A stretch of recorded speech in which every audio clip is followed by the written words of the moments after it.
2, 1, go. Good morning, everyone. I would like to welcome you all and thank you for joining us in today's session based on fundamentals of technological skills. Acquiring the right technical skills is possibly the most effective way to achieve any goal. The most exciting aspect of this development is that people from any industry and profession can reap the benefits of technical training. If one has demonstrable technical skills and a penchant for delivering top notch customer experiences, then they have the foundation for a successful career. It's a great pleasure for me to introduce to you our speaker today, Dr. Ashwin, who is going to talk to us about these fundamentals. Dr. Ashwin is an impactful leader and a veteran in the IT skill set with more than 24 years of experience. He has worked in various domains such as retail, banking, education, travel, logistics, etc. Along with Virtusa, he has worked with top-tier companies, namely Infoview, Wipro, TSQ, and TCS. He likes interacting with freshers and mentors them across the country, which is an effective way of helping them to progress further in their chosen careers. Welcome, sir. Over to you, Ashwin.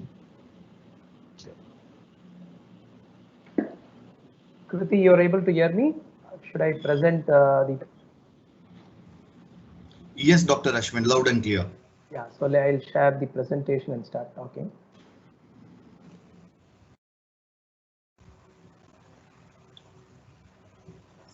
Let me know if you're able to see my presentation.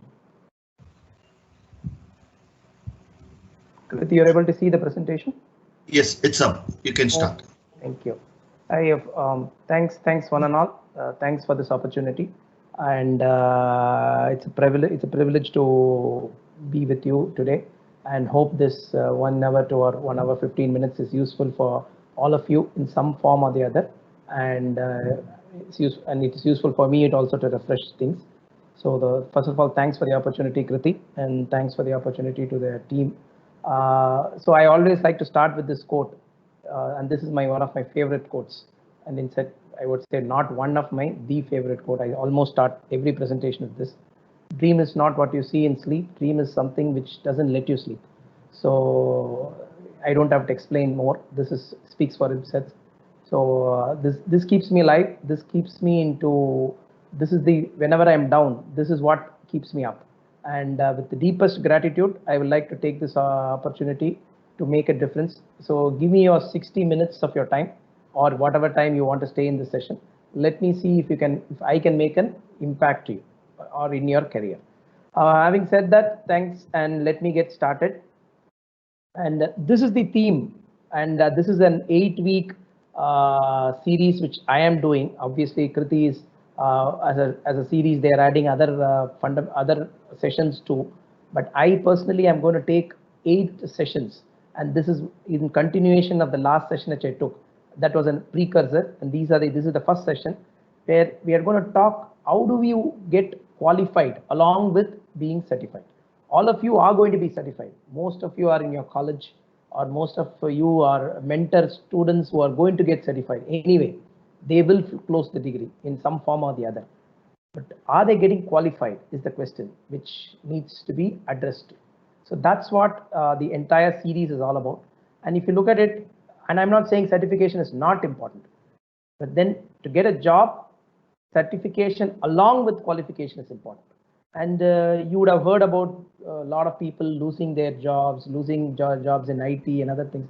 But if you go and see, right, just look at the companies which are letting go people. If you look at it, they would let go 10%, 15%. I've not heard about a company which is letting go more than 15%, unless the company itself is closing down.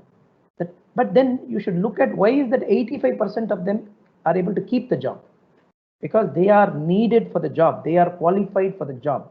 The 15% have somewhat for that company, for that skill set, they don't qualify. So that's the, so how do you get qualified, and how do you keep yourself qualified is going to be the theme, and it will define your life in not only in IT, in any career you take. So this is the theme: certification versus qualification. And actually the versus, it's not the, you will need your certification, but then how qualified will require that to get a job. And keep the job. So these are the 8 aspects which I'm going to cover. And today the focus is only going to be on technology. And because I am from IT, this will be more IT oriented, this session. All the other sessions will be more applicable for every other stream. Even technology skills, about 50-60% you should be able to apply in your field, whether it is mechanical or electrical, but then it is more towards the IT, which I am coming on.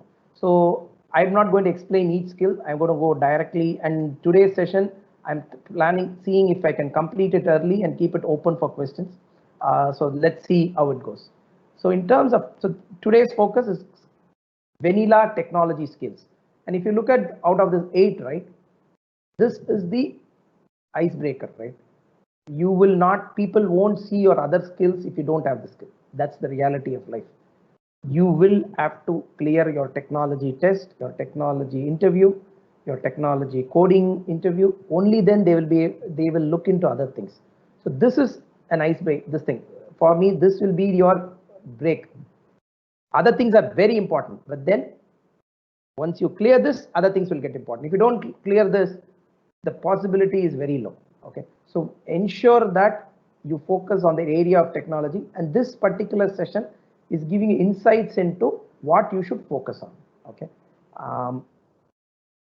so this is your, and in terms of if you have your questions, you can keep noting it down, or you can keep posting it in the chat box, so that when this thing comes up, I can take the questions, or you keep noting it down. When Kriti asks you to post it, you can either do one of those. Okay, and this is the fundamental slide, which we'll come back, is a pivotal slide. If you look at it, right, from a technology concept, this is the 360-degree view of it.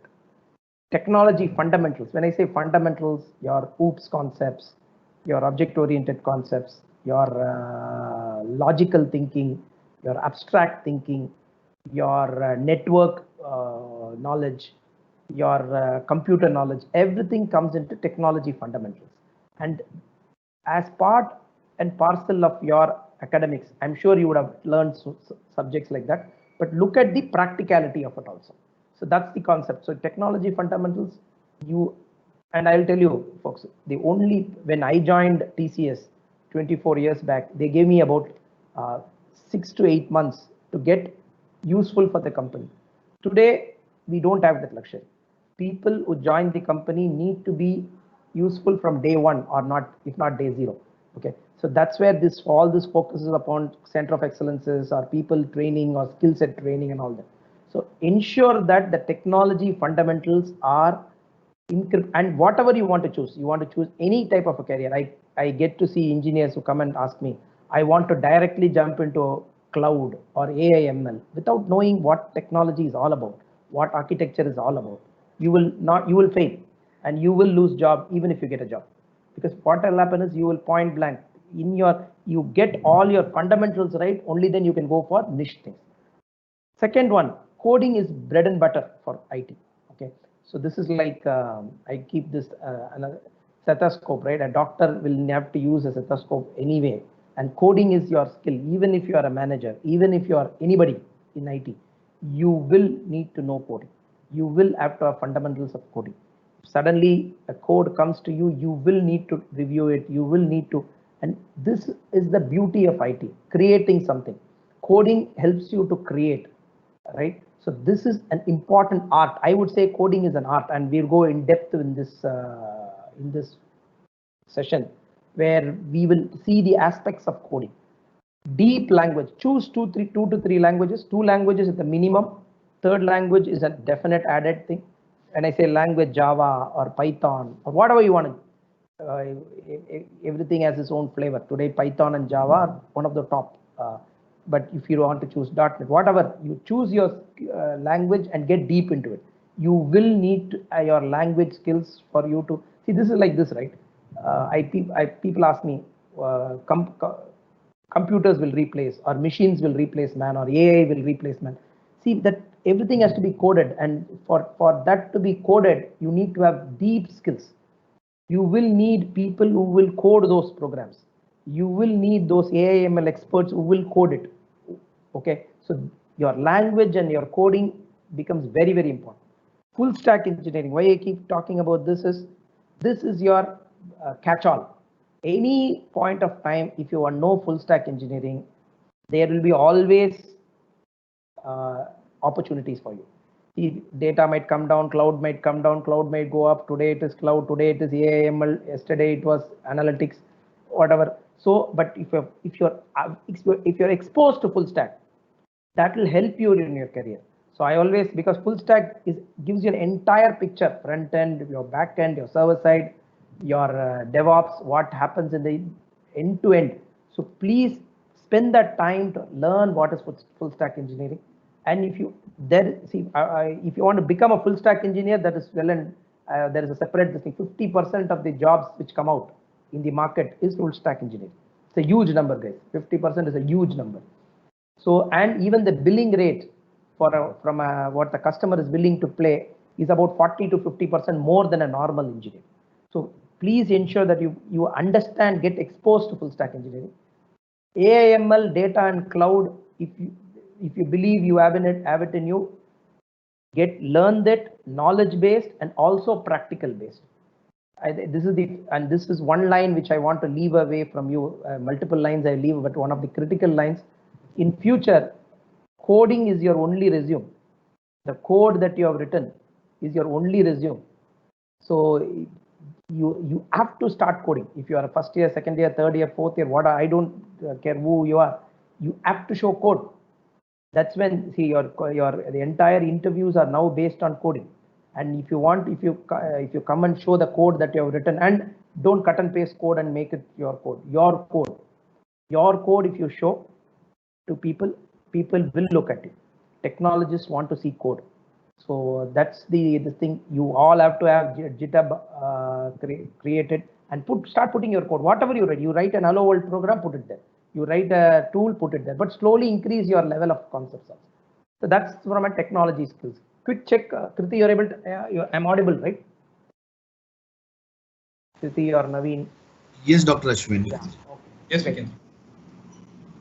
And then this is specifically into a coding is an art, and this is what I want to cover to you in terms of these 7 concepts of code. How do you learn? How do you develop coding as an art for yourself? Okay, and this is from one of the I have shared the link also. I found it very useful because it exactly captured my thought processes also. See, language, as I told you, 1 or 2 languages, Java or Python or any .NET, deep skills in it. It's not superficial skills. When you say I'm a Java, you have to be minimum 7 on 10 or 8 on 10, more than that. That's called knowledge. You can't say I'm 1 on 10, 2 on 10. You have to be 7 on 10. So language and learning today is easier. You have so many course materials. You can join courses, but join courses which are based on coding. Don't go for only theory, because I'm assuming theory you will have covered in college. You can learn yourself also. Learn the coding from code. Whatever you want to do, get the coding aspect of languages along with the concepts. Okay, so minimum when you get to a final year interview, if you do not know 2 languages, it's by luck you will get a job. It's not by your skill. So ensure that, and I'm being very blunt here. You know 2-3 languages, the probability increases by more than 50%. And when you say no, you have to be minimum 7 on 10. That's the level of knowledge that you need. And if you know 2 languages, and if you go into an interview, if you don't get a job, they come there for not. They don't have a job for you. That's all. Because this is the top skill. We need the coders, and language is the best form of showing your code skills. Coming into logical, and I will not going to stop here in terms of coding. I have a couple of more slides on coding and what exactly that you have to focus. I'm not going to say this is an in-depth session. Logical thinking. So what is logical thinking? Logical thinking is just breaking up a big problem statements into smaller units and see how they interact. So that's logical thinking. So when a problem statement is given to you, say opening a bank account is given to you, what all you think about, what are the different processes, how do you break it? So what all can fail in it, what all can be successful in it? So that's logical thinking. So account opening. So what it should be a 10-digit number. If it is a 10-digit number, why should it be a 10-digit? Why can't it be a 2-digit number? Because the company has a plan to grow into multiple numbers. So it's logical thinking. So you need to think about breaking the problem statement into smaller blocks and combining that. So that's logical thinking. So this is an important skill. You can't learn the skill. You have to develop that skill. Logical thinking is developed by taking some problem statements, splitting it up, creating code out of it. That's the only way you can develop logical thinking. And it's breaking up a problem statement. It's breaking up a problem statement. That's where you have all these analytics and all the tests that we keep, right? How can you break a problem? How can you apply whatever you learned there into smaller blocks and interconnect them? That's logical thinking. Very important to do your coding aspect. Detail oriented. See, it's about not coding is all about, or IT is all about detail oriented. See, the customer comes and tells you, I want a remote monitoring of my employees. The employees are all working offline. The employees are working offline. I want to monitor their work. If this is the problem statement, and if you are writing software for it, see what all details you will get in terms of, okay, the person is there. What is the working time? What are the types? He can take a call. He can code. He can attend meetings. He can attend seminar, or he can chair a meeting, or he can just attend a meeting. And in terms of, he can also mentor his team. He can architect for a solution. He can code for a solution. So there are multiple. So you have to get into the details. It's not about superficially working out. Software engineering is all about getting into details. So I give my team, and I have some of my best team members. So when I give them a problem statement, even if it is an operational problem statement, people have to work from, say, during this COVID, right? The COVID situation, we all had to work. Everybody had to work from home. And the first 2-3 weeks, the problem statement was, how do we make it work? And how do we make all the enabled systems work? It's about details. So what is the detail? What is be required? If there is a quick software solution that is required, or if there is a product that is there, can we take and tweak it and put it? So these are details oriented. So in software engineering, where people fail is superficially understanding the requirements. And that's puts off the for example, if you are developing a retail solution, you have to ask about the tax. You have to ask about the invoice patterns. So how is the details you are capturing? That's very important. Understand computing, very important. See, there used to be a garbage in, garbage out. Computers are like, initially were dumb machines. Now with AI, they are also learning. But then bottom line, it's all about bits and bytes, right? So you have to understand what is computing all about. How you can speak the language of a computer with your code. From a logical, how you logically analyze it, break it into a problem, put it into a language which the computer understands, and understand the computing powers. What is it there? So in terms of, and these are you can share. I will share this presentation also. You can go to this specific site, or you can understand. These are all on the net. You can really read about it. Spend that time into understand what is computing all about. What can computers in the current, because when I started my career, what computer can do now, that point of time, and what computers can do now has changed. So this is all about not one time reading this. This is not one time you have learned and one time you're keeping, it is for then ever. No, you have to keep learning. Thinking, the second one is thinking about abstract thinking. And this is a very important concept.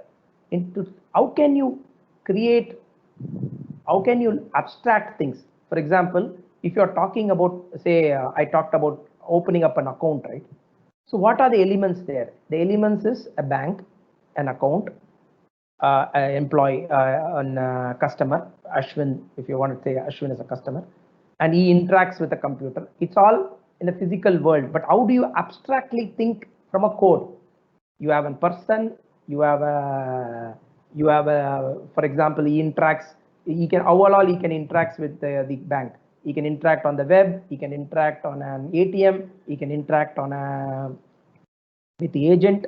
So how do you abstractly start thinking as elements and now interaction?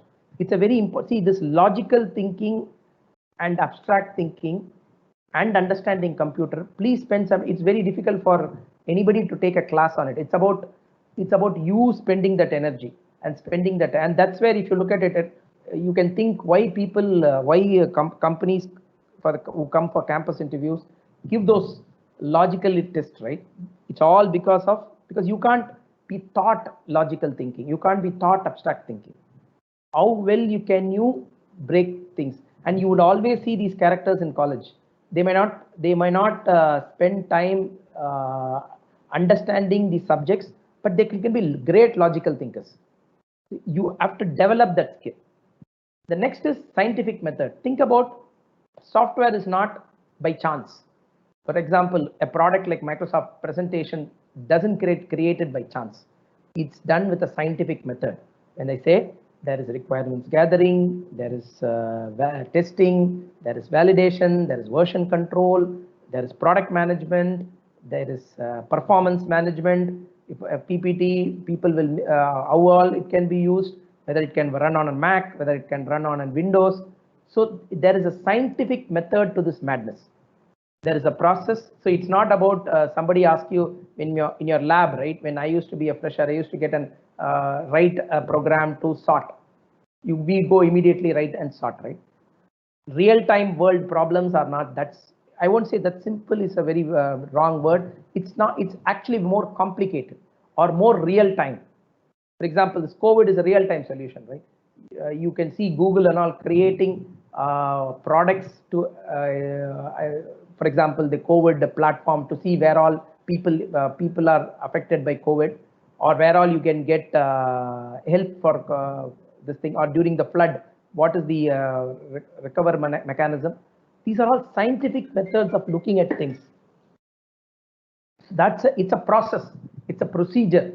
Understand it's a process and the procedure. Only then you will be able to develop something which is valuable to the company and the customer. Last one is a very interesting, self-reliance. I see this habit of somebody asks you to code, search for the code, cut and paste and put it there. That's the worst thing that you do to yourself first. Forget the company. Because what happens is you will never learn the art of coding. See, it is not that everything you have to develop, but everything, if you start cutting and pasting, what happens is there is no individuality and you don't learn. And if you don't learn, you can't contribute your ideas. And the important aspects of taking in freshers into the team is, right, people come in with thoughts which we don't think about, which the customers also not think about. I have had in my previous companies, when I used to be a module lead, I used to work with freshers. We used to come ask questions which are thought provoking. They will ask a question in terms of which will change the entire program, which is a 100-member team. They will change it because and that's what we need. We need people who are thinking. So that's really important of getting self-reliance. So these are the 7 aspects of when you want to develop coding as an art, and that's what is needed for the current. It's not something which is don't think when I say as an art is a nice to have. This is the must have, guys and girls. This is the must have. All these 7 are a must have, and that's what will define you to get a job and also to stick onto the job. This is all that. And why does good code matter? In terms of good code, see, what happens is when you write a code, it is not one time. Okay, what happens is when you, for example, this Microsoft PPT code is written, you will integrate new features. So tomorrow something happens, a presentation has to integrate with say an Excel or some other different tool. You will have to integrate, and that time you have to code. So it's not code once written will never be touched. So when you want to integrate it, that has to be good code for people to integrate. So that's where, so when, for example, if look at it, right? If once code is not touched for about say 6-7 months, it means it is not required, because that's the world is changing. The world is changing. You cannot think about everything. So that's where integrating new features and your code being able to integratable word I will use. I don't know whether it's part of English, but then this integratable code is very important.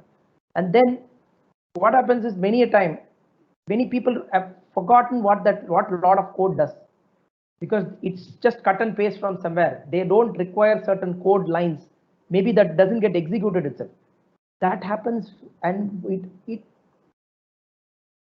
it's like this, guys and girls, in terms of when you write code and somebody else takes the code and writes, the feeling that they get is a very important aspect of you, because the impression that you leave. And the third one is time spending in fixing old code, the bug fixes and all that stuff, right? So it's all about cost and also about energy and also about and these are sometimes you write code which are, imagine I write code for an account, I transfer it to X and it goes to Y. And imagine a little bit more, medical equipment, what all it does. Imagine now you're writing an automated car and there is a bug. And if it is an automated car, what it can do. So it's about time and issues that fixing old code can create. Kriti, you're able to hear me, right? I'm hearing some noise back. Yes. Okay, great. So this is the three aspects of good code. And I won't, if you have time, we will go into each of the subjects. But then this is the three, and this is also taken from a website. I've given this website. Good code is all about three things, folks, if you want to summarize it. And this is also called abstract thinking, right? Syntax. How well you can write code. How is the code represented? How is the code aligned? How is the code able some people to understand syntactically? How is the architecture of code? For the OOPS concepts are implemented, how the interface concepts are implemented, how the repository is done, how the data architecture is analyzed. So this is the second one is the architecture. Third one is the workflow. When you say workflow, what is the version control? So people all to understand there are different environments. When you write code in labs, it's just you code and show it to your supervisor. It's not like that in the software world, right? You write code in the development environment, it goes into the quality environment, then it goes into the pre-production environment, then it goes to the performance testing environment, and then it goes to production, the final live. So what is the workflow?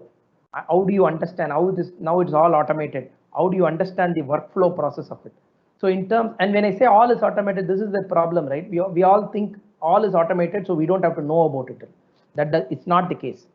Many things will fail, and people who really are the stars in the project know how that can be fixed. So these three aspects of code, when I say good code, so you want to, as a fresher or even as a faculty, if you want to teach your students, this is the three aspects of it. And this is a way very well of abstracting it syntactically, architecturally, and workflow wise. How is my code placed? How do I rate my code in these three aspects of it? That's called in the ingredients of good code.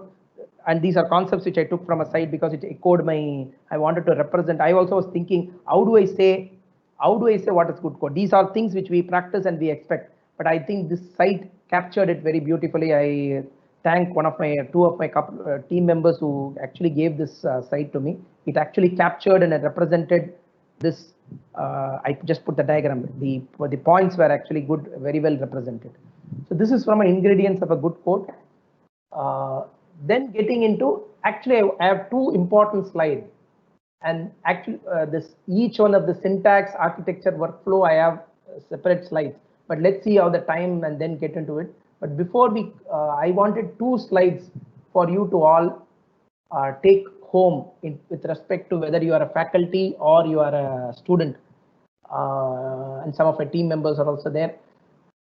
Tech roadmap to have a fulfilling career. And this, I think, is has come out very well in this entire presentation from my side. I will, sometimes you have to comment, applaud yourself also. So if you look at it, right, if you want to get into the IT field, your fundamentals, algorithms, logical thinking, abstract thinking, good coding practices, this is very important. Second, language, Python, Java +1, whatever you want to do. Scripting languages, JavaScript, AngularJS, whatever you want to choose. Then it comes to architecture. patterns, use case, interfaces. Then get into full stack exposure. And then get into your expertise in your selected field, whatever you want to be. Full stack engineer, AML, DevOps. I just put listed top 4. You can. There are many more also. The most important thing is the last one.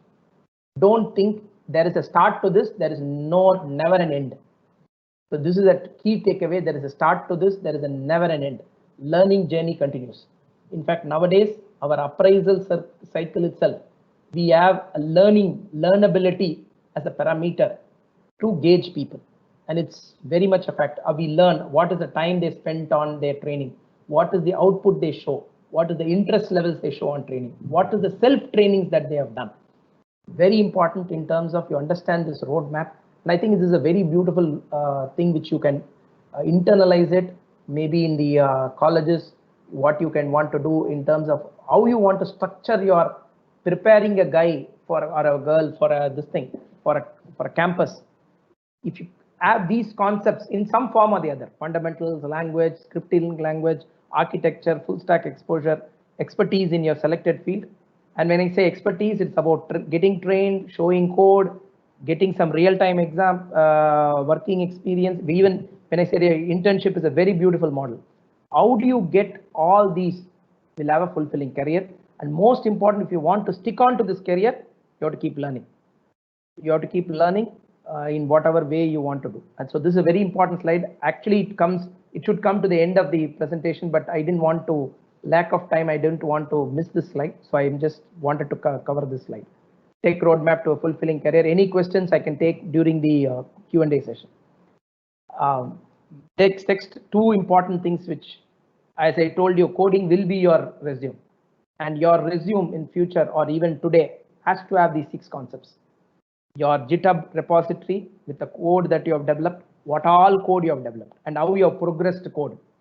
Projects that you have done, simple projects to complicated projects, to simple your college you have done, or to your friend's company you have done, or to or for your hobby you have done. What are the projects that you have done? What is the methodology? What is the architecture that you have used? Can you explain your project?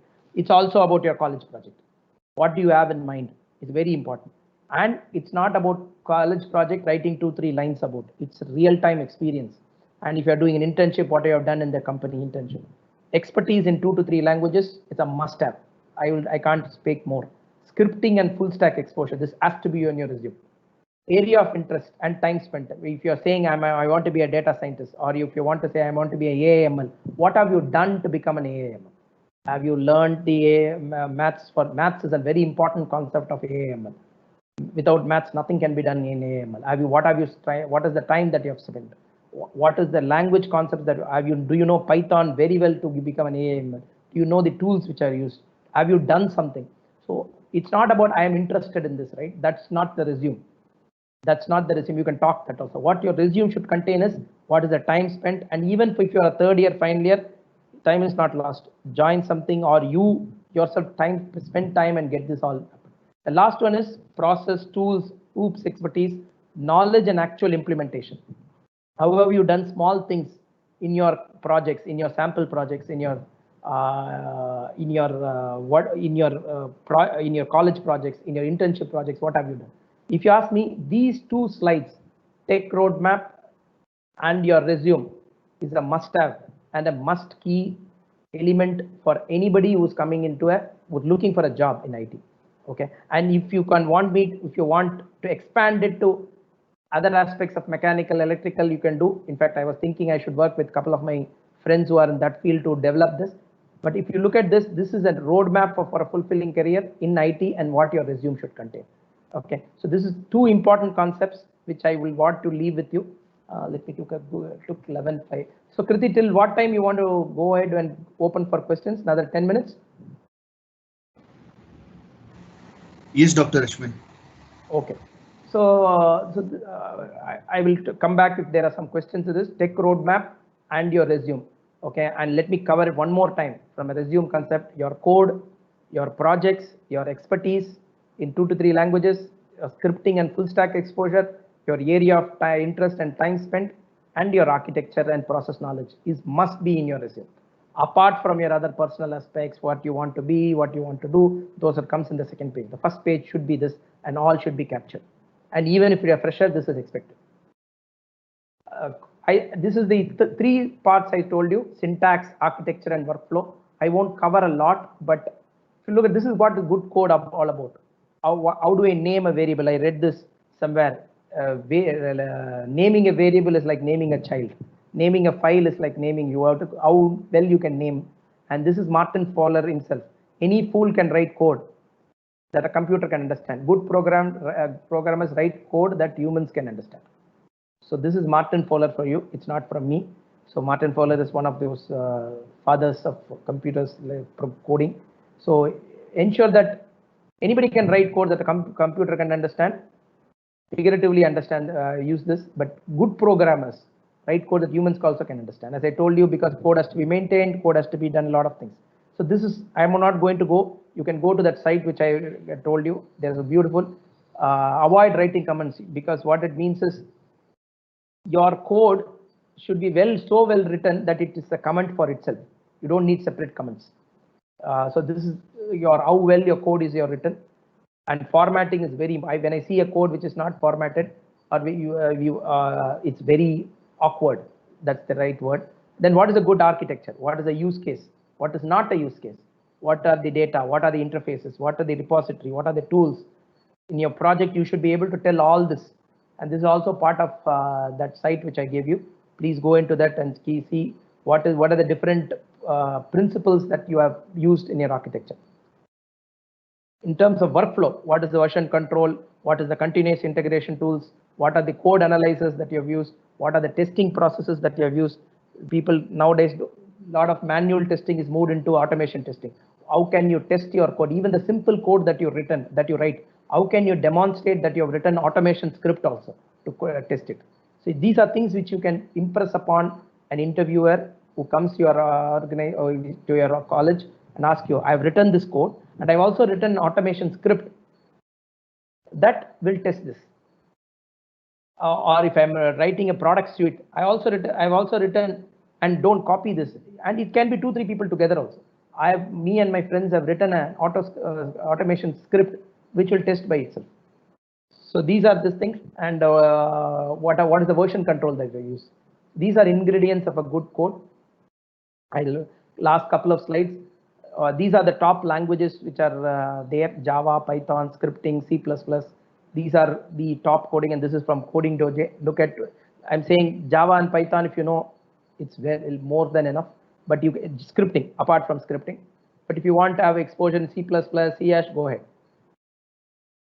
I think this is my last slide. So these are the top 5 key takeaways from my session. I always like to summarize.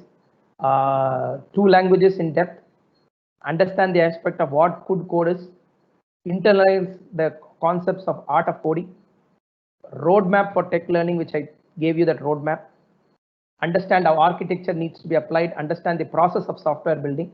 The last but not the least, concentrate on the must-haves which I showed you. These 2 slides which I showed you, very important and represented for you to understand. Ensure that you spend some time and reflect on this. It's not about immediately going and writing your resume with these. Reflect. Okay, out of the 6, how much I have? Maybe I have 4 on 6, and 2 I have to develop. Let me develop and put it in my resume. Or I don't have anything, then you are in red zone. So let me start developing. Nothing is ready. Last but not the least, let me tell you one law. I don't know how many of you have seen this. Parkinson law of time. Time expands. If you have 1 month, you can get prepared. If you have 6 months, you can get prepared. So that's you can go and Google it, Parkinson law of time. So time expands in the sense, I've seen it in my managers, and hopefully my managers are not in this call. What you can do it in 1 week, maybe if you put time and energy and concentration, you can finish in a day. So focus on it, and don't have to rush it. But then when you have focus, what I'm saying is when you are not focused, suppose there's a project for 1 year, many of the 1-year projects fails, and that's what Agile is all about, right?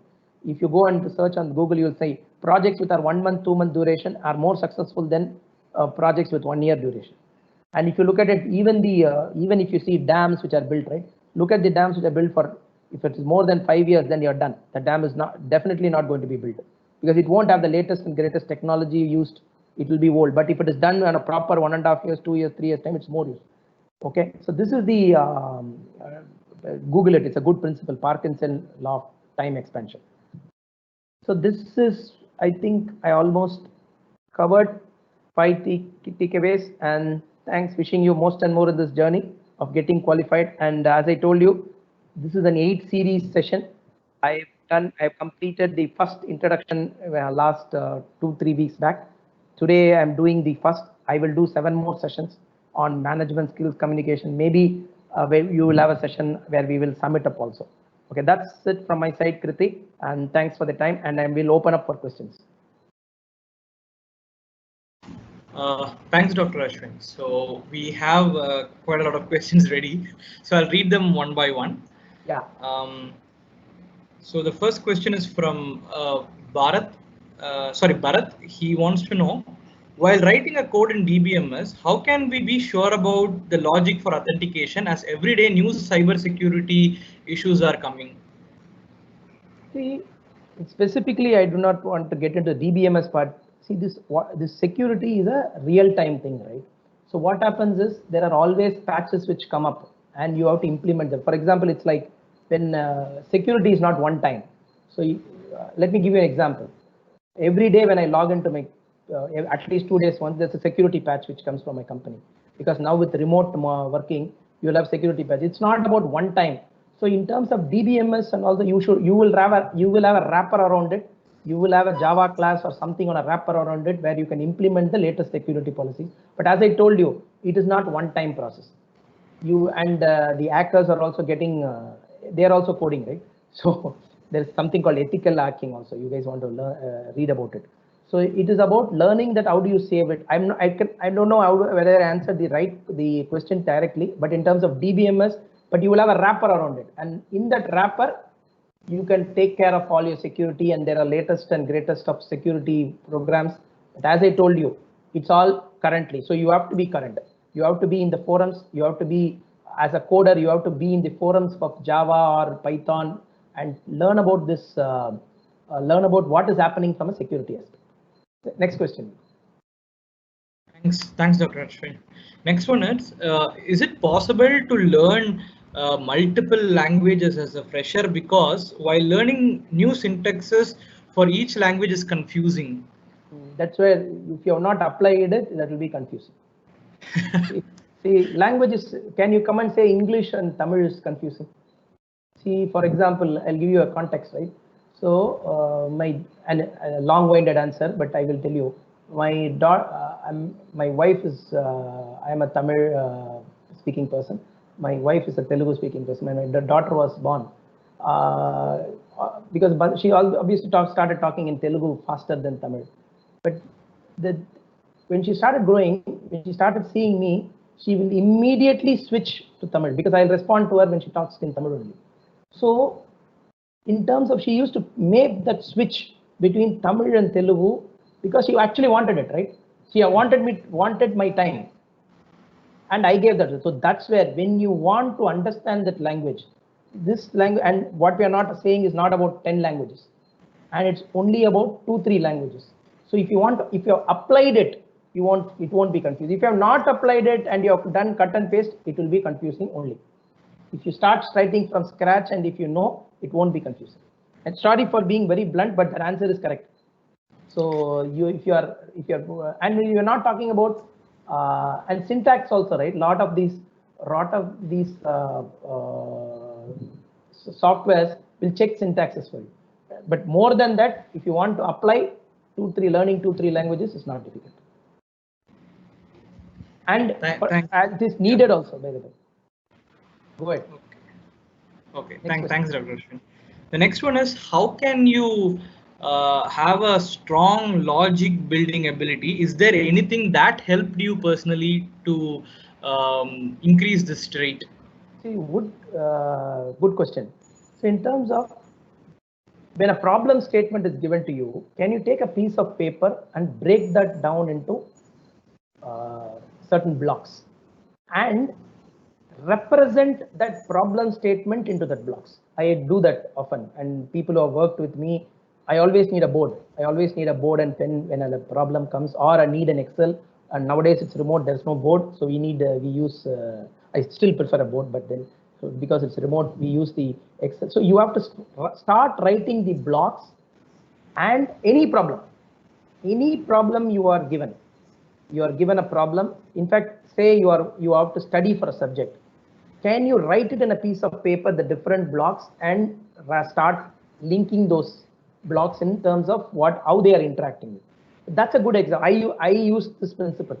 Take a piece of paper, write that problem statement into blocks, split that problem, and look at what you know and what you don't know. If you can write that into a represent, and when I say write, you can even write it in use computer into a notepad or an Excel. If you can split that problems and write what you know and write what you don't know, and then connect, you will develop logical thinking. And problems are solving. If you go to the web, you will have a lot of this logical thinking questions, right? That also helps. It's not, that's all not waste of time. Your courses you attend, these things you take, the quads materials that you have, definitely helps. Thanks, Akshay. Next one is, good morning, sir. I am a third-year engineering graduate from ECE background. I want to be an app developer, Android app developer. So for this, should I start with data structures, or can I directly learn, go to Android courses? This is what, so in the slide, the slide is visible, right? Which I said, which I'm showing. Naveen, the slide is visible here? Yes, the map, right? The link. Yeah, the map is visible, right? So yeah, you have to exactly follow what all I've told you, and the expertise Android will be in that last. That's where you become a complete Android. So what happens is to the person who has asked the question, tomorrow, say Android is not there. Not there. It can happen, right? Microsoft phones now are almost non-existent. So what if Android not there? So what will you do? You lose a job, you lose your career. Don't be that. Follow all this and then jump onto your Android engineering. That's what it is. People who have jobs know all this and then take an expertise. The problem is we jump onto the expertise, but because that you might still get a job, but you might lose the job. So my advice, I won't say advice, my request all of you is spend this time and energy and then go and jump into what you know. It's like specialization, guys. If you want to become an art surgeon, can you just directly go and open up the art and do? You can't. You have to know the entire body to get to an art surgeon. So Android engineer is a specialist. To become a specialist, you have to know all this and then only get into a specialist. Hope it answers. Next question. Yeah, thanks, Dr. Ashwin. The next one is anonymous question. Why enterprise market uses still Java, where JavaScript is beating it in all aspects? So folks, let's understand this, right? Still a lot of important code in banks run on mainframes, run on COBOL. Okay, a lot of big banks run on mainframes. Okay, so very important that you understand that just because a language is coming up, everything in the world will not be rewritten. A lot of stock markets run on it. Okay, so what happens is, and our CEO puts in a very good way, is the connectors that you write to it are in the latest technology. The base remains most the same because a lot of people don't have the money and energy to rewrite everything. So Java as a concept, as I told you, 60%, or if you take our company, 60-70% of our business is based Java. 60% at least will be something to do with Java and then related other stuff. So all this will not get changed. I know Python is coming up. I know JavaScript is coming up big time.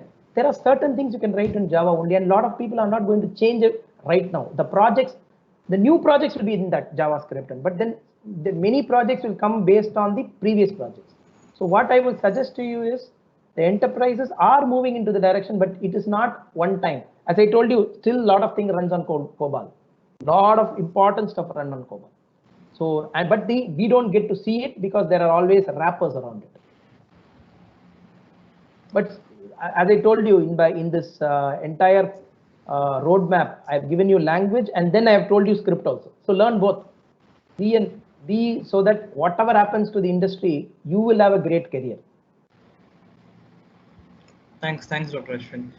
So another question is, have you come across a situation where you found a language very hard to learn, so you try to find an alternative for it? So is it possible that when we don't know a technology stack, is it good to learn the technology stack or find an alternate for us? What is your opinion? Good, very great question. It's a great question. See, when I started my career, there was something called Objective-C. Okay, it's still there to an extent, and I think a lot of Apple iOS programming is based on that. So I used to, and this project I joined as a fresher. Objective-C was was newly coming up. There used to be a book. I think it was. I don't know whether it was a Xerox or it was a book. So that was the only manual for it. And this was an 100-member team. Long answer, but it'll explain what I have to explain. It was a 100-member team, and there were about 50-60 freshers in it. We all worked in Objective-C. The problem, they're very different from all our managers were from VB Visual Basic background. Okay, they were all Visual Basic. So if anybody has worked on Visual Basic, very easy. It's all based on UI. You put in certain fields and right click it. It will create screens. Now it's more advanced. Yeah, I'm checking 25 years back also. It was more advanced than that. But Objective-C is everything you have to code, and many things cannot happen in Objective-C. And we are freshers, so we don't even know that this cannot be done. You understand what I'm saying? So what happens is that we were never able to implement whatever they were asking for. So what I did there was, as we were doing it in Objective-C, we also learned Visual Basic, to explain to our managers to say, okay, this can be done in Visual Basic, but this language doesn't support it. But instead of that, they are doing it in this way. Because any language, right, will not say no to many things. Maybe 60-70% they will cover. 30% it may not. But that one, instead of that, use this. So very strangely, what I did is I did Objective-C, but then to prove to my managers, I learned Visual Basic and helped me also. I learned one more language. So that's the way you do it. So what happens is, if you are, and there are other native, if you look at it, right, that's where it's a great question, because maybe you can in the entire project, right, you can see there are certain aspects of it may be done in certain other languages, and maybe that can be used. Because maybe, for example, a scientific method is best written in Python rather than some other language. So maybe that part of the module has to be in that. Maybe, so that's, if you can tell that, right? And today, what happens is, understand all the freshers, right? It's an agile world. What it has given you challenges, because when I joined 25 years back, I spoke to the customer maybe 2-3 years later. But when you join a company, will start speaking to the customer from within a month after your onboarding. So what happens is, you get exposed to the customer. You can actually tell your ideas.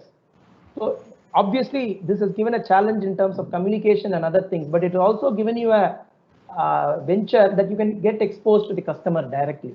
So you can give your ideas. So that's a long-winded. You can still do it with learning another language, and maybe give that implementation, that module is done in this language. Done. Thanks, Ashwin. One moment. Next question is loading.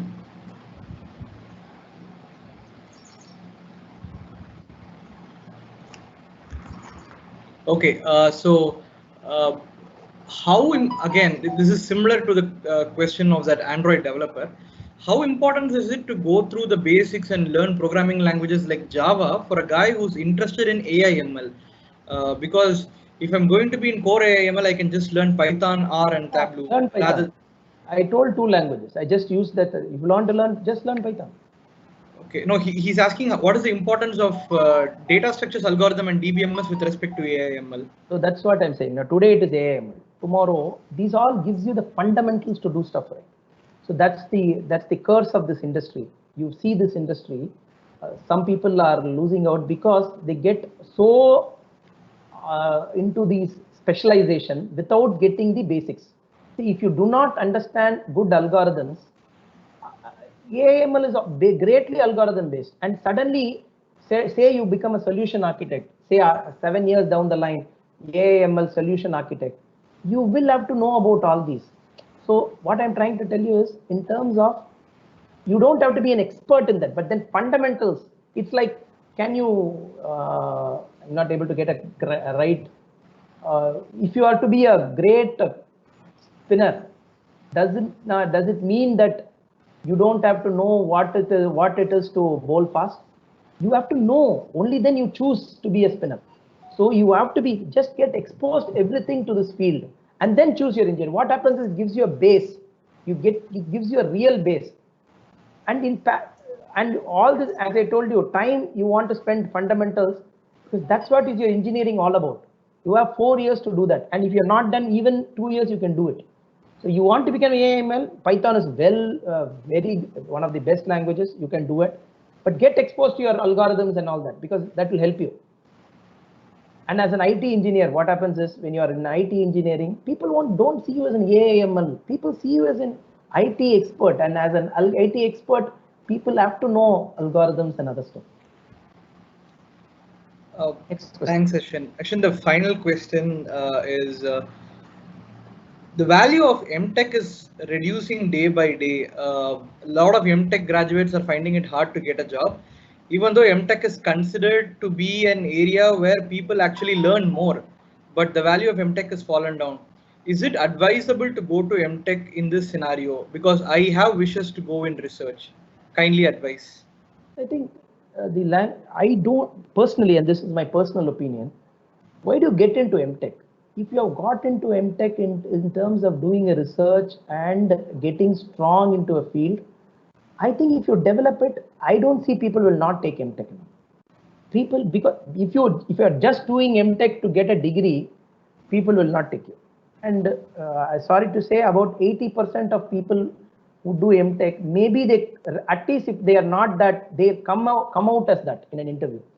So if you can showcase, just, I have done this MTech, say I have done this MTech in full stack, I have done this MTech in data science. I'm just saying, what is that I have done to get my knowledge, and how can I showcase? If those 2 years you can showcase a wonderful product or a working demo or something for in your internship, that will be a differentiator. You will get into. So if you are very serious about getting into research, MTech is a good place to go in.